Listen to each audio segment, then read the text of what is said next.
If you think it is the day you were born or whatever, your birthday, and you want to have a festival, go ahead. The Sharia is not telling you anything about this. There's nothing in and of itself that forbids it. And therefore, these personal celebrations, and in particular the two most famous ones are birthdays and anniversaries, there is nothing in the Sharia to forbid them. We are being fooled by believing that, you know what, you need to celebrate the fact that you're 1 year older by throwing a big party, everyone must come, but you don't know that now you're closer to your grave, for example. Or there are more responsibilities on your shoulder. I'm not saying that when your age turns, that you must not make dua to Allah, Ya Allah grant me a good age and so on. But firstly, we have a Hijri calendar. Secondly, these teachings are foreign to Islam. They are actually incorrect, invalid. But they come from Allah, not from me, not from you. If I had it my way and you had it your way, we would be throwing parties because our kids put pressure on us, so do mine. But we have to speak to them, address them, try and explain to them, and get to the origins of it. The sad reality is people take part wholesale. So they'll tell you, but they did it. But these people did it. That's the peer pressure. Sadly, we're living in an age, al-qabidu ala dinihi kal-qabidi ala jamr. A person who wants to hold fast to the deen is someone similar to he who is holding fast to, a red hot coal, for example. So you find even families which are supposedly religious, they have these big birthday parties and so on, whereas it is Islamically incorrect. Wallahu a'lam. Allah knows best. Like I said,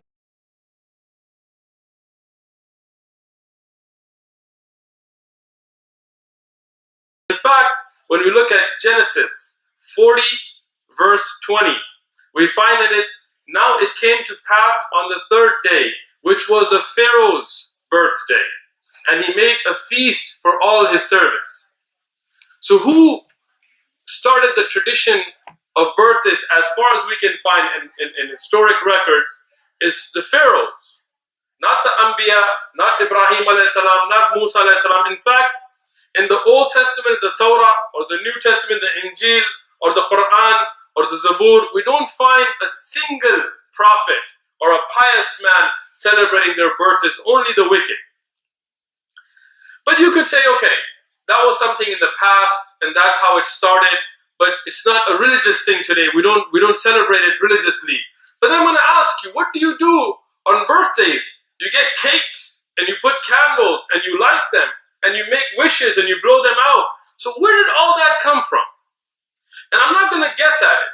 The National Geographic Society, in a research and a book that they have published called An Uncommon History of Common Things. And this is not from my perspective. These are published books you can look up yourself. When they talk about birthdays and birthday cakes, they said that ancient Greek, the pagans, idol worshippers, the ancient Greek baked round or moon-shaped honey cakes. And they were as a tribute, a religious ritual, a tribute to Artemis, the moon goddess. This was a religious practice, and the candles were lit so the moon glow can be imitated in the ritual that they did for Artemis, the moon goddess, a Greek pagan ritual. And this is where we find that lighting candles, blowing them out, making wishes, this was a way of ibadah for them. And that's why they would say, don't tell anybody about your wish, because this was a prayer they were making to a moon goddess. So when we look in history, what do we find? In reality, this was a pagan religious ritual, a worship that they did on their birthdays. They made cakes, they lit candles, and this is historically documented.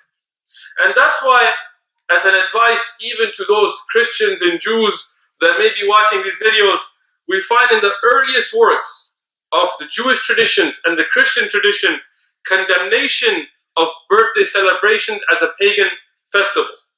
And that's why Origen Adamantus, who was from 184, as they say, AD, he wrote that Christians should not only refrain from celebrating their birthdays, but should look at them with disgust, because this is a pagan ritual, religious ritual.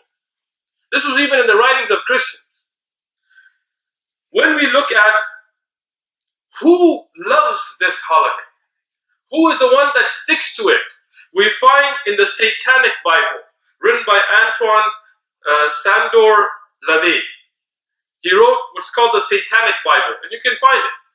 And he wrote in it that the highest of all holidays in the Satanic religion is the date of one's own birth. This is the most beloved, the most practiced, and the highest of the festivals of those who worship Shaitan. And what do we find in our religion in Islam? Not a single place in the Quran where any birthday is celebrated. Never in the life of the Prophet sallallahu alaihi wasallam or the Sahaba radiallahu anhum. Rather, we find the hadith in the Sunan of Abi Dawud, which is a Hasan hadith reported by Ibn Umar radiallahu anhuma from Rasulullah sallallahu alaihi wasallam, who said, "Man tashabbah biqawmin fahuwa minhum."